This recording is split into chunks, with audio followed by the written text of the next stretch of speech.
तो हरियाणा के मुख्यमंत्री नायब सिंह सैनी प्रेस कॉन्फ्रेंस कर रहे हैं। बजट पेश करने के बाद क्या कुछ कह रहे हैं, सीधे लिए चलते हैं आपको। 52,819 करोड़ संभावित है, जो कि राज्य की जीडीपी का 26.18% है, जो कि केंद्रीय वित्त आयोग की सीमा 32.5% से काफ़ी कम है। हमारा जो राजकोषीय घाटा तथा कुल डेबिट FRBM एक्ट के प्रावधानों से काफ़ी नीचे है। आज जो 2025-26 का बजट हरियाणा के जो लोगों के सुझावों के अनुरूप, जो उनके सुझाव बहुमूल्य सुझाव हमारे पास आए हैं, जैसा हमने स्वयं जाकर के उनसे डायरेक्ट सुझाव आमंत्रित किए हैं या उन्होंने पोर्टल के ऊपर दिए हैं, हमने पूरा प्रयास किया है कि उनकी भावनाओं को इसमें हर व्यक्ति की बात को समाहित करने का पूरा प्रयास इस बजट के अंदर हुआ है। मैं सभी को बहुत बहुत बधाई देता हूँ। राज्यपाल के भाषण में पूरे बजट के अंदर जिस तरीके से आपने लंबे समय तक बजट पूरी स्पीच भी दी है, अभी भी आपने बात की है, अभी आप लगातार आंकड़े भी बता रहे थे, लेकिन इस पूरी टॉपिक को ना पढ़ते हुए आपकी बजट स्पीच को भी जिस कॉमन मैन ने नहीं सुना है, आपके मन के हिसाब से कौन से ऐसे बिंदु है जो आप बहुत कम शब्दों में ये बता सकें कि आमजन जो है समझ सके कि बजट में क्या उनको मिला है और किस तरीके से? देखिए, वैसे तो ये बजट हर नागरिक, हर व्यक्ति के जीवन में एक बड़ा बदलाव लाने का ये काम करेगा, परंतु जो मेरे मन को भी, जो इस बजट को अगर हम देखें, हमने शिक्षा के ऊपर बड़ा जोर दिया है और हमने ये भी कहा है कि महीने में अधिकारी जो फर्स्ट क्लास अधिकारी हैं 2-3 घंटे वो स्कूल के अंदर लगाएंगे, बच्चों से बात करेंगे, क्लास भी लेंगे। हर विभाग का अधिकारी एक बड़ा परिवर्तन, क्योंकि बच्चों को प्रेरणा भी मिलेगी। अधिकारी वहां जाएगा, उनसे बातचीत करेगा, बच्चा अधिकारी से बात करेगा।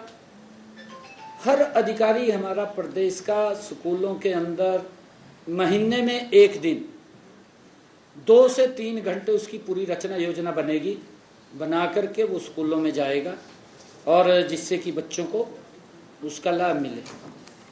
दूसरा, हमने जो स्वास्थ्य की दृष्टि से अगर एक नज़र में हम देखें, हर जिला स्तर के ऊपर हमने हॉस्पिटल में हर वो सुविधा वहाँ उपलब्ध होगी जो आज नागरिकों की आवश्यकता है। हमने वहाँ पर, आपने देखा, उसके बजट को भी बढ़ाया है और बजट के साथ साथ हमने वहाँ पर इंफ्रास्ट्रक्चर को भी देने की बात अपने बजट में कही है। अगर तीसरा मैं इसके अंदर एक नज़र के अंदर देखूं कि हमारे जो इंडस्ट्री MSME या जो कोई उद्योग था, जिन्होंने उद्योग लगा रखे थे, उनको सरकार की योजना का लाभ नहीं मिलता था, क्योंकि हम देखते थे कई बार किसी फैक्ट्री के अंदर कोई घटनाक्रम हो जाता था तो जब उसको लाभ देने की बात होती थी तो पता चलता था कि ये तो रजिस्ट्रेशन ही नहीं है। तो हमने ऐसी सब उसके लिए एक पोर्टल की व्यवस्था की, इसके ऊपर रजिस्ट्रेशन करेंगे और वो उसको जिस प्रकार से हमने आदरणीय मनोहर लाल जी ने अनऑथराइज कॉलोनियों को ऑथराइज करने का एक अभियान चलाया था, अब हम इन अनऑथराइज MSME और इंडस्ट्री के लोगों को ऑथराइज करने का ये अभियान चलेगा। इसका बड़ा लाभ उनको मिलेगा और मुझे ये भी खुशी है कि हमने इसके साथ जो हरियाणा प्रदेश के अंदर 50% की आबादी महिलाओं की है, उसके लिए जो हमारे विपक्षी दल भी बड़े प्रखरता से इस बात को उन्होंने महामहिम राज्यपाल महोदय के अभिभाषण में उठाया है, कहीं तो क्वेश्चन भी लगे। हमने कहा कि हम इसका प्रावधान कर रहे हैं। अभी हमने इसकी विंडो खोली, इसके बजट का प्रावधान किया है 5,000 करोड़ रुपए का, और उसकी सारी रचना योजना बनेगी। इसको रचना योजना बना करके कैबिनेट के अंदर ला करके इसकी पूरी एक प्रक्रिया बना करके हमारी सरकार की सोच है कि हमने जो कहा है यही तो मोदी की गारंटी है। मोदी की गारंटी यही है, कांग्रेस की गारंटी में कुछ नहीं है, खाली है। नहीं देखिए, इसी साल हमारा जल्दी से जल्दी है इसको, परंतु फिर भी क्योंकि रजिस्ट्रेशन भी होगा, उसका वेरीफाई भी होगा, उसका एक क्राइटेरिया भी बनेगा। क्राइटेरिया के अंदर हम चाहते हैं कि गरीब व्यक्ति तक डायरेक्ट उसके पास, महिला के पास पैसा पहुंचे। ये व्यवस्था हमने खड़ी करनी है और उसको लेकर के हमने आज बजट का प्रावधान किया है। इसका बड़ा लाभ हमारे प्रदेश की गरीब बहनों को वो मिलेगा। 1 अप्रैल से नहीं मिलेगी, इस साल किसी महीने से मिलेगी, 1 अप्रैल से नहीं मिलेगी, किसी महीने से इस साल मिलेगी, शुरू हो जाएगी। नहीं, अभी मैं शुरू से मैं क्या बात बोलता था, ये गारंटी है, गारंटी है। हमने ये कहा था कि इस बजट के अंदर हम प्रावधान कर रहे हैं, हमने प्रावधान कर दिया, हमने विंडो खोल दी, 5,000 करोड़ रुपए उसके लिए रिजर्व कर दिया है। ज़्यादा जरूरत पड़ेगी, मैंने कहा है कि अगर जरूरत पड़ी और बढ़ाने की तो उसको बढ़ाएंगे। हाँ, वो अधिकारियों को बोल दिया है, इसका सारी प्रक्रिया चालू हो जाएगी, गति से चालू होगी। यदि ये सारा प्रावधान ऐसा है, नहीं ये खोल दिया, अब देंगे हम, इसी वर्ष में देंगे, इसी वर्ष से शुरू हो जाएगा। क्योंकि अभी कैबिनेट के अंदर ये बात आएगी, कैबिनेट के अंदर इसके क्या क्या बिंदु अधिकारी बना करके कैसे कैसे इसको हमने करना है वो करके लेकर के आएंगे, उसका रजिस्ट्रेशन चालू होगा। चलो कोई बात नहीं, हो तो पता नहीं कब से शुरू हो जाए।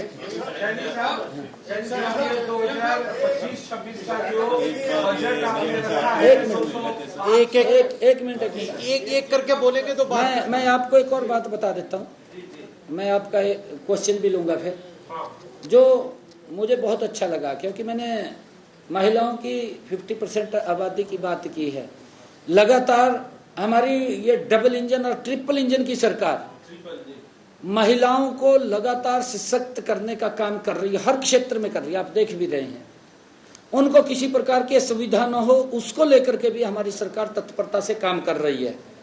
हमने महिला चौपालों के लिए, जो हमारे पास महिलाओं की मांग आई कि आप वो चौपाल तो गांव में बना देते हैं, परंतु हमारे लिए कहीं चौपाल बैठने का स्थान नहीं है। हमने ये निर्णय किया है कि प्रथम चरण में हरियाणा प्रदेश के 754 गांवों में वो हमने चिन्हित किया है कि वहां पर महिला चौपाल पूरे हरियाणा प्रदेश में बनेगी, परंतु प्रथम चरण में 754 गांवों को हमने चिन्हित करके उनमें महिला चौपाल बनाने का निर्णय किया है। और मुझे ये भी बताते हुए कि लड़कियों के लिए किशोरी योजना जिसकी चर्चा की है, सभी 22 जिलों में लागू की जाएगी। और हरियाणा को भविष्य सक्षम युवाओं के लिए बनाने के लिए डिपार्टमेंट ऑफ फ्यूचर, यह इतना बड़ा विषय है कि आज से 20 वर्ष के बाद क्या होना है, क्योंकि पब्लिक लोग पॉपुलेशन बहुत ज़्यादा गति में बढ़ रही है। हमारा जो डिपार्टमेंट ऑफ फ्यूचर, हमारी ये सोच है कि आने वाले 20 वर्षों में अगर इतनी आबादी होती है तो लोगों को असुविधा ना हो, इसके ऊपर विचार करेंगे। सुझाव भी देगी सरकार को कि यहाँ पर ये आप करिए, यहाँ पर ये करिए, यहाँ पर ये दिक्कत है, ये कमी है, इसको पूरा करिए। इसके नाम से एक विभाग हम बनाएंगे, ये भी निर्णय हमने किया है। हरियाणा एआई मिशन की स्थापना करेंगे। आजकल क्योंकि मीडिया, सोशल मीडिया का जो जमाना है, इसके अंदर हरियाणा एआई मिशन की हम स्थापना करेंगे और हरियाणा के कर्मचारियों को यूपीएस का लाभ दिया जाएगा, जिसकी पेंशन का, जिसकी मैंने बात कही है। और खेल नर्सरियों की संख्या 2000 की जाएगी, जो पहले 1500 वो थी। इस बजट के अंदर हमने बहुत सारे ऐसे विषय जो हमारे संकल्प पत्र में भी हमने कहे थे, वो भी बहुत सारे विषय हमने इस बजट के अंदर पूरे किए हैं, जिनको हम पूरा करेंगे कहा है। और एक बहुत बड़ी योजना जो हमारे खिलाड़ी हैं, जो राष्ट्रीय अंतर्राष्ट्रीय स्तर के ऊपर जो खिलाड़ी अपनी प्रतिभा को दिखाते हैं, खिलाड़ी बीमा योजना लागू की है, कोई दिक्कत परेशानी ना हो। और एक मेरे बहुत ही दिल को छूने वाला जो हमने कहा है कि युवाओं को नशे से बचाना है, उसके लिए अलग मैंने नशे की रोकथाम के लिए फास्ट ट्रैक न्यायालयों की स्थापना की जाएगी, जिससे हमारा युवा नशे की तरफ न जाए। उसके लिए हमने अलग से बड़े उन युवाओं को कहा है और उसके अंदर हमने प्रावधान भी किए हैं। सीएम साहब स्टार्टअप के लिए आपने फंड्स का प्रस्ताव किया, तो उसमें वो क्या रूपरेखा होगी, कौन कंट्रीब्यूट करेगा, क्या प्राइवेट पार्टी निवेशक करेंगे या सरकार? ये बिल्कुल इसके अंदर लिखा है, हम इसकी पूरी रचना योजना बना रहे हैं, इसमें बिल्कुल लिखा है तो आप उसके अंदर देखिए, क्योंकि इसकी रचना योजना पूरी बन रही है। सीएम साहब, जो 3,52,000 करोड़ का जो कर्ज है हरियाणा के ऊपर, जो भी प्रस्तावित किया आपने खुद बताया है, 3,52,000 करोड़ का कर्ज 31 मार्च 2000 ऐसा है। एक मिनट मैं इसके ऊपर कर्ज के ऊपर, क्योंकि हमारे मैंने पूरा उसके ऊपर मैंने बताया है स्पेशली ये कह करके कि हमारे जो विपक्षी दल के लोग हैं वो लगातार इस बात को उठाते हैं कि हरियाणा तो वही कर्जे में डूब गया, हाँ कर्जे में डूब गया। यहाँ तक बोलते हैं हमारे विपक्षी साथी कि जो बच्चा पैदा होगा उसके ऊपर 2 लाख रुपए का कर्ज लेकर के वो पैदा होगा, ये इस प्रकार की बात बोलते हैं। मैंने उनको बताया है कि 2014-15 में जब हमने प्रदेश की बागडोर अपने हाथ में ली थी, उस समय जो कर्जा प्रदेश के ऊपर था, उस कर्जे के अंदर हमने 2024-25 में कमी की है, आप देख रहे हैं। हाँ उसमें कमी हुई है। हम देखिए हमने उसके अंदर काम भी किया है। एक मिनट आप बताइए, मैं एक बार ही बोल दूं। हाँ एक मिनट ये बड़ा सिंपल सा विषय है। अगर किसी स्टेज पे आपकी आमदन 10,000 रुपए थी, तो आपका खर्चा या आपके ऊपर जो भी देनदारियां हैं वो उसके मुताबिक होंगी। आज की अगर फर्ज करिए हमारी कैपेसिटी बढ़ गई, तो ये सारी रेशोज हैं, ये एब्सोल्यूट अमाउंट जब आप देखेंगे तो कंफ्यूजन है। अब आप एब्सोल्यूट अमाउंट देख रहे हैं कि जी 3,52,000, लेकिन आपको उस अमाउंट को देखना पड़ेगा कि वो कितनी परसेंटेज है हमारे जीडीपी का, या हमारे बजट साइज का कितने परसेंटेज है। उसी की FRBM एक्ट और finance commission of India limits उसी के लिए बनाता है, और वो लिमिट्स में हमें हमेशा उससे बहुत नीचे रहते हैं। 32.5 से 26-18 पे आप देखें कितना नीचे है। मुख्यमंत्री महोदय जी इतना बढ़िया बजट आपने बढ़ा के पेश किया है, तो हमारे 2 सवाल हैं जनाब। एक तो इस बजट में आप जैसे हरियाणा किसानों का प्रदेश है, खिलाड़ियों का प्रदेश है, उसके बाद और जो युवा छात्र हैं उनके लिए क्या किया कि उनको कुछ राहत मिले, जैसा कि अभी हिमाचल ने अपने बजट में कुछ राहत दी है किसानों को। पहला सवाल तो ये है। दूसरा सवाल ये है कि जो 2,05,017 करोड़ का जो बजट पेश किया, तो रिसोर्सेस आमदनी कैसे आपकी बढ़ेगी, ठीक है। और ये है, अब एक सर ये कह रहा है कि अभी तक आपका बजट का हम लोग को किताबें नहीं मिला पढ़ने के लिए। ये है आपका बड़ा बजट, किताबें नहीं मिला पढ़ने का,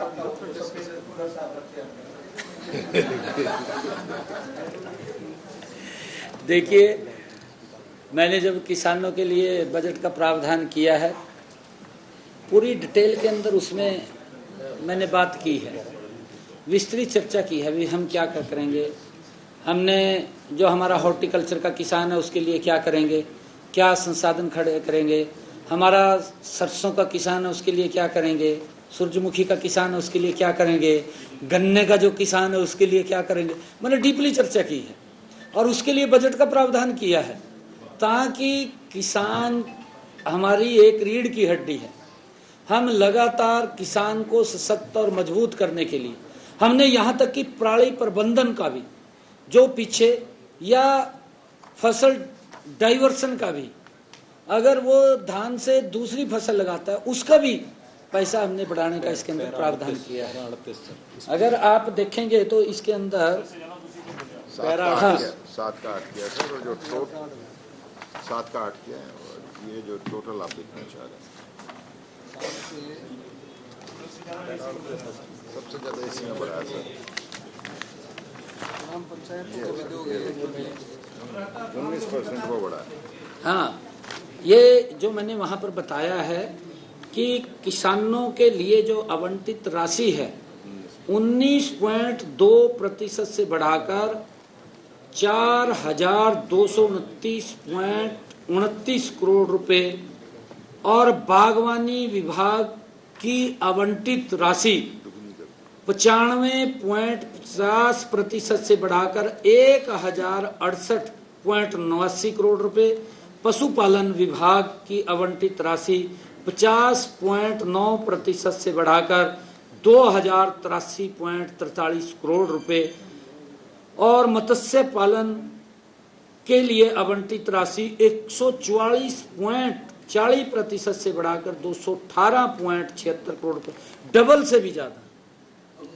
हमने हर एक एक विभाग के अनुसार कृषि से संबंधित डबल से भी ज्यादा हमने उसको किया। आपका ये पहला बजट था, उसमें जैसे आपने 11 बैठकें भी की, 11 अलग-अलग वर्गों से ऑनलाइन भी सुझाव दिए, तो एक पहली दफा आप पेश कर रहे थे, कैसा मतलब पेश करने के बाद एक नक्शा जाने की बजट में कैसा लगा आपको, क्या मतलब एक लबोलुआब जैसे रहा बजट?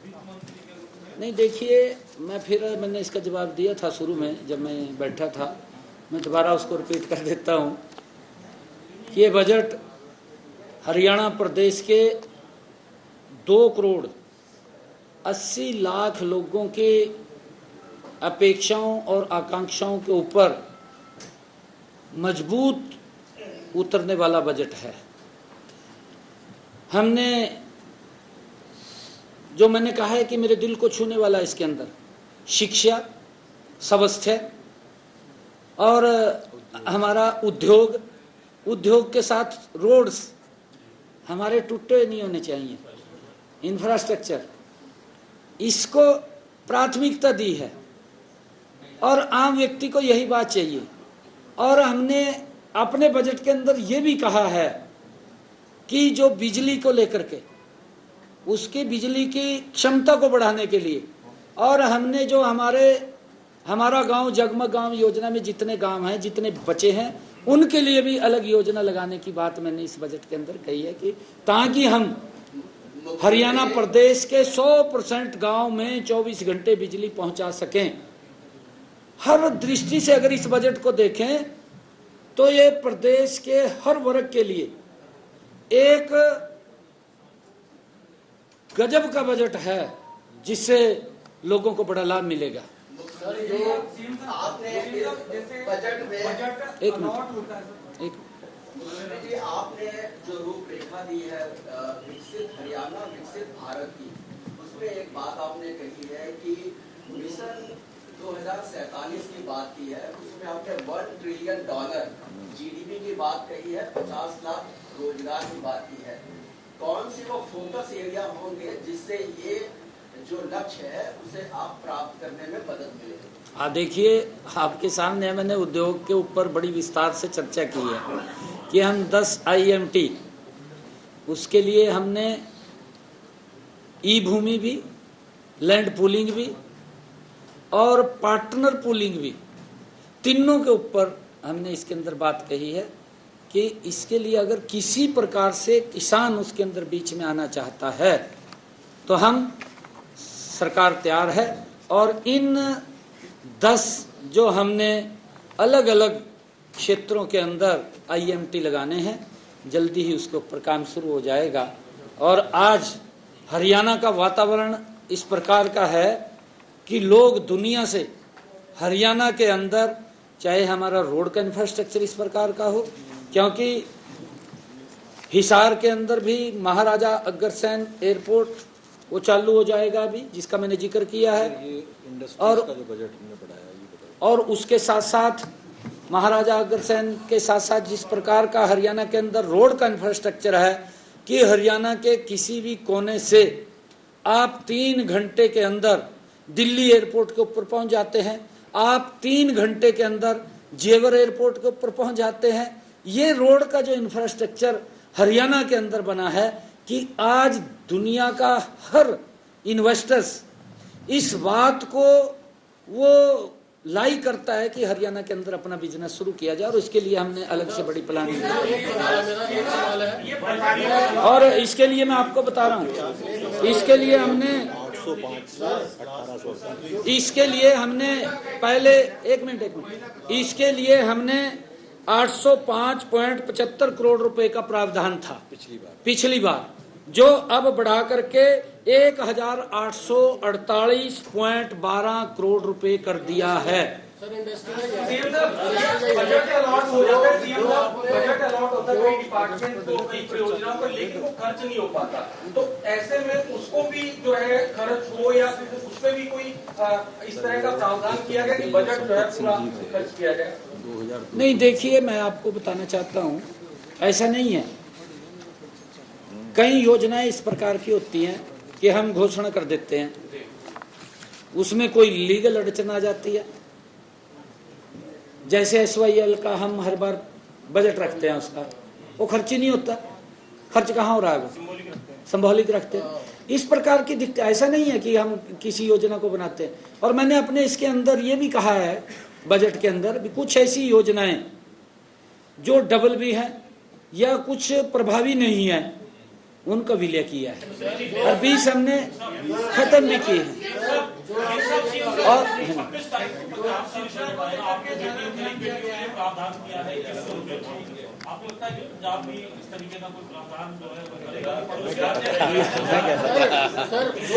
और ऐसा है, ये पंजाब वाले जाना क्या करेंगे क्या नहीं करेंगे, क्योंकि तो इलेक्शन लग गया।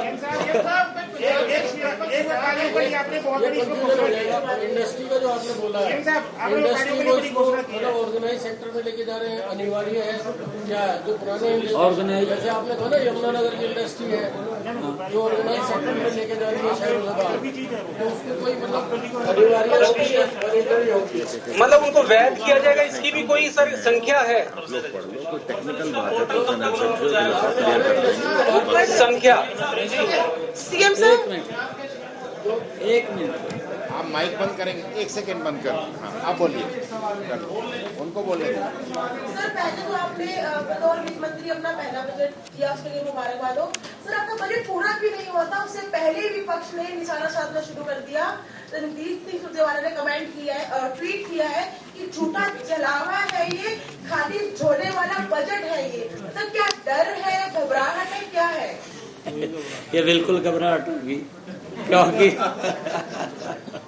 क्योंकि मुझे खुशी है इस बात की, देश के यशस्वी प्रधानमंत्री नरेंद्र मोदी जी के नेतृत्व में पिछले 10 वर्षों में भारत ने गति से बदलाव आया है, और जिसकी चर्चा आम व्यक्ति भी करता है, उसका परिणाम ये बजट है। उसको तो छलावा लग रहा है, कम से कम वो ट्वीट करने से पहले, मैं तो बोलता हूँ भी ट्वीट मास्टर है, ट्वीट करने से पहले उसने अपने 55 साल का कार्यकाल देख लेना चाहिए, 10 साल के साथ तुलना कर ले, वो करनी चाहिए नहीं करनी चाहिए। उसका 55 साल देश के ऊपर शासन हाउस के अंदर वो साझीदार भी रहा है कई बार, तो उसके ऊपर नजर डालनी चाहिए कि हमने भी बजट पेश किए हैं, किस प्रकार के बजट हुए हैं, देश ने कितनी गति से विकास हुआ है।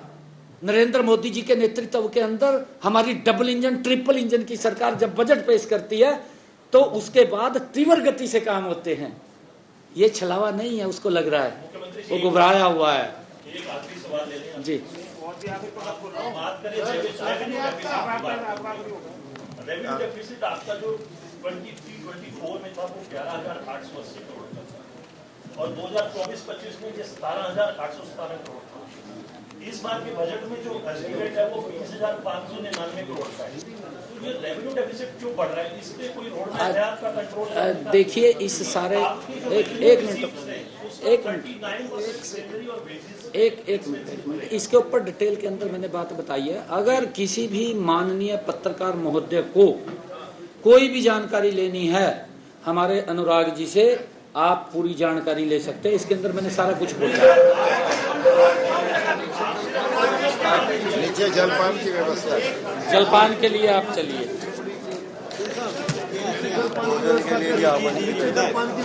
हाँ, और सभी पत्रकारों से आग्रह है कि आप जलपान के लिए आमंत्रित हैं और रात को भोजन पे भी आमंत्रित हैं।